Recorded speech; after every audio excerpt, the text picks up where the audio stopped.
साथियों नमस्कार। मैं फिर से आपके साथ हूँ, आपका दोस्त, आपका साथी अरुणेश।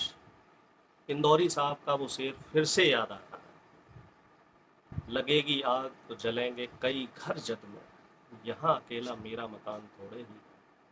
गुप्ता जी कुछ दिनों पहले तक नेशनल मीडिया पर खबरें देख के खुश होते थे। साहब आज इसके घर पे बुलडोजर चल गया, आज उत्तर प्रदेश में वहाँ बुलडोजर चल गया, आज मध्य प्रदेश में वहाँ बुलडोजर चल गया, आज बिहार में वहाँ बुलडोजर चल गया। गुप्ता जी बड़े खुश हुआ करते थे कि हाँ साहब, क्योंकि नफरत फैलाना आसान काम है और कुछ एक मानवीय प्रवृत्ति होती है कि नफरतें अगर आप देखते हैं, हिंसा आप देखते हैं, तो बहुत से लोगों को बहुत आनंद आता है, मज़ा आता है।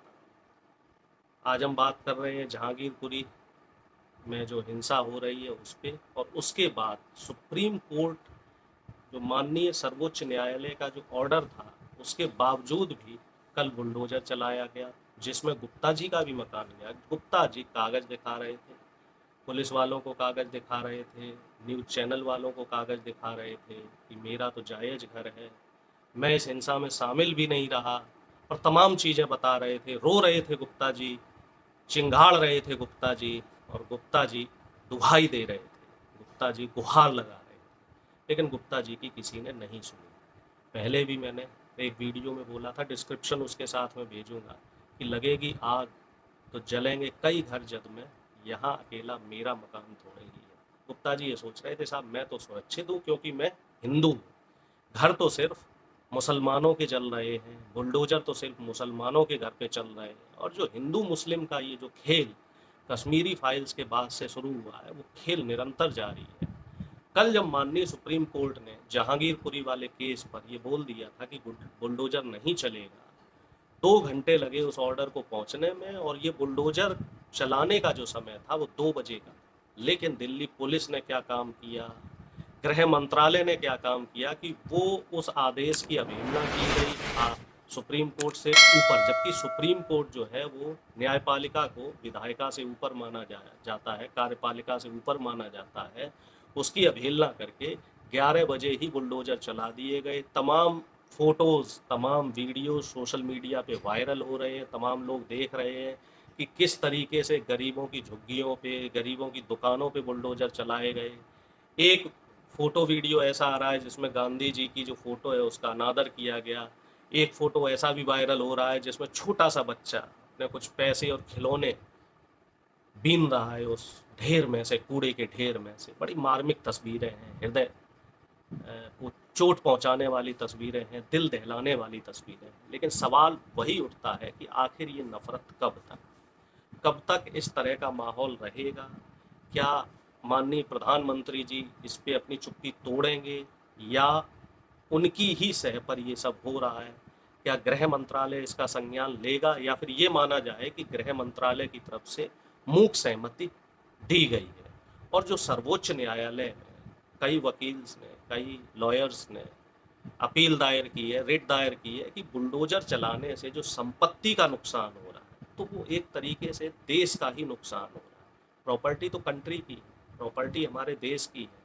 10 लाख की हो, 10 करोड़ की हो, अगर वो टूट रही है तो इससे देश की अर्थव्यवस्था को नुकसान हो रहा है, क्योंकि देश की अर्थव्यवस्था किसी से छुपी हुई नहीं है। पिछले 4 से 5 साल से जीडीपी माइनस में जा रही है।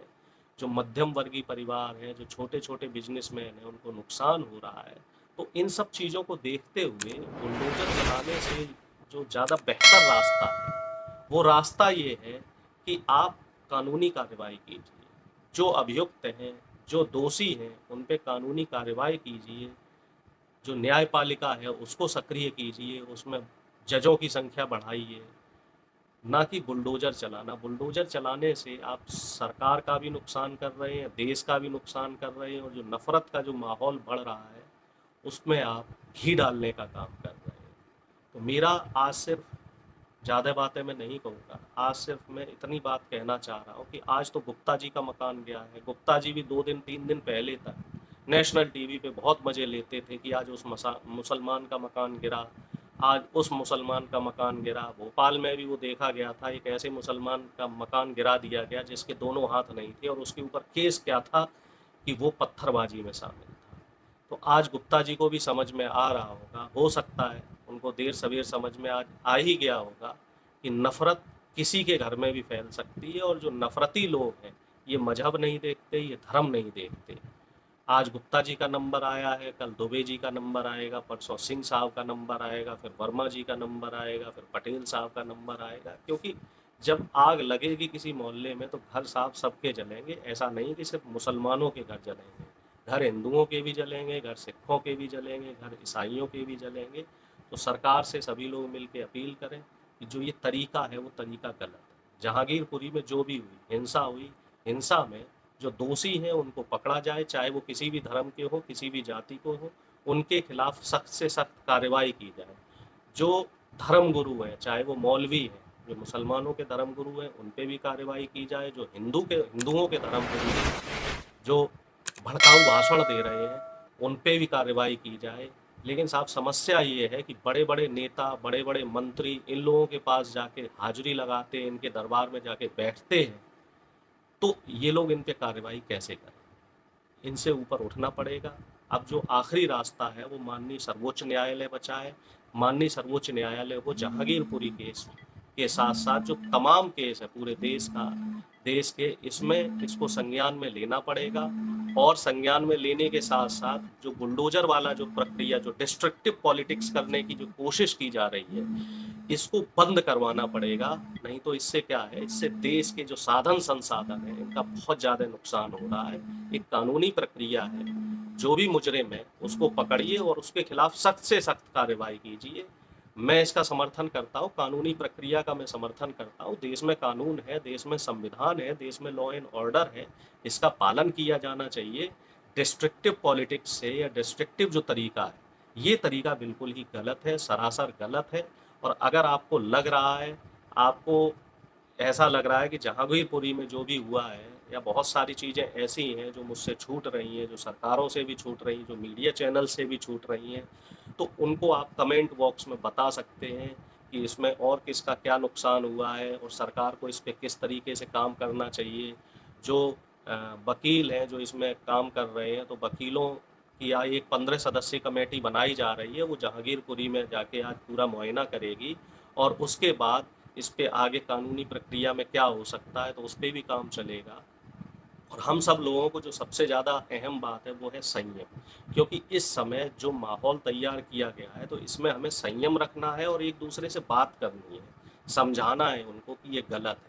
अगर कोई कहता है कि बुलडोजर चल गया, उसके घर का नुकसान हुआ, अच्छा हुआ, तो उसे हमें समझाना है, उससे लड़ना नहीं है, झगड़ना नहीं है, समझाना है कि नहीं ये गलत है, आज इसका इसका नुकसान हुआ है तो कल आपका भी नुकसान हो सकता है। क्योंकि जो आग है, आग किसी का घर नहीं देखती। उम्मीद करता हूँ आप मेरी बातों से सहमत होंगे। मैं अपनी बातों को यहीं ख़त्म करता हूँ, और इस चैनल को सब्सक्राइब करें, वीडियो लाइक करें, कमेंट करें, शेयर करें, और मेरी बातों में जो भी आपके कमेंट्स हैं, कमेंट्स ज़रूर दें। और आगे इस पे अगर आपको लगता है या इससे संबंधित कोई मुद्दा है या अन्य कोई ज्वलंत समस्या है, तो वो मुझे व्हाट्सएप पे भेज सकते हैं। कमेंट बॉक्स में आप मुझसे मेरा व्हाट्सएप नंबर मांग सकते हैं, या फिर आप मुझे ट्विटर पे फॉलो कर सकते हैं, यादव अरुणेश। बहुत बहुत धन्यवाद। आपका दिन शुभ रहे। जय हिंद, जय